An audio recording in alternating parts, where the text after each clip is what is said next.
你知唔知道好多香港人都忽略咗耳健康嘅重要性？原來耳仔同個腦一樣都會中風，同樣咁危險㗎。如果引發內耳中風，會造成內耳神經受損，甚至影響聽覺神經，嚴重仲會導致突發性耳聾添。而突發性耳聾嘅人5年內發生腦中風嘅機會係13% 咁多啊！病徵通常出現喺大約3日內，聽力會突然減弱或者完全喪失。另外，亦有機會會突然覺得暈、耳鳴同耳痛。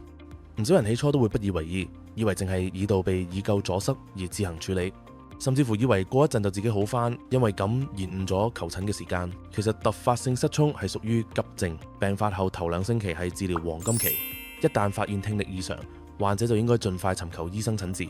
如果缺乏及時同適當嘅治療，隨時難以回復原有嘅聽力水平，甚至造成永久性失聰添。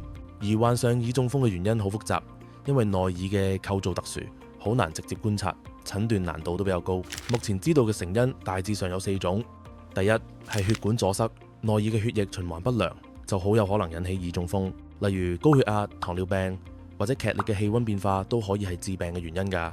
第二係耳膜破裂、外傷或者巨大聲音造成嘅耳膜受損，都可能誘發耳中風。第三係病毒感染，有研究曾經發現有啲耳中風病人喺發作前曾經有感冒嘅症狀，病毒感染令到內耳發炎，造成聽力受損。最後，壓力係造成耳中風嘅重要原因。壓力會令內分泌系統誘發發炎反應，導致內耳發炎，造成耳中風。要解決耳中風，首先要多注意身體，預防感冒。另外，要保持情緒穩定，情緒不穩會令到體內神經體液調節失衡，繼而影響耳部血液循環。所以平時應該保持心境平和，避免情緒大起大落。至於從中醫角度，可以使用中藥材固本培元，令身體嘅腎氣得以補足，以滋陰補腎嚟補腎助耳，從根本改善情況。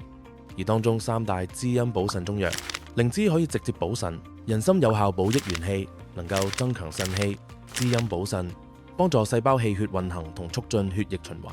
鹿茸藥味甘鹹，藥性溫，歸於腎、肝經，有助行血、補腎陽。得到足夠嘅腎氣，就可以令營養依經絡運送到頭部同耳仔，從根本改善暈眩同保持耳健康。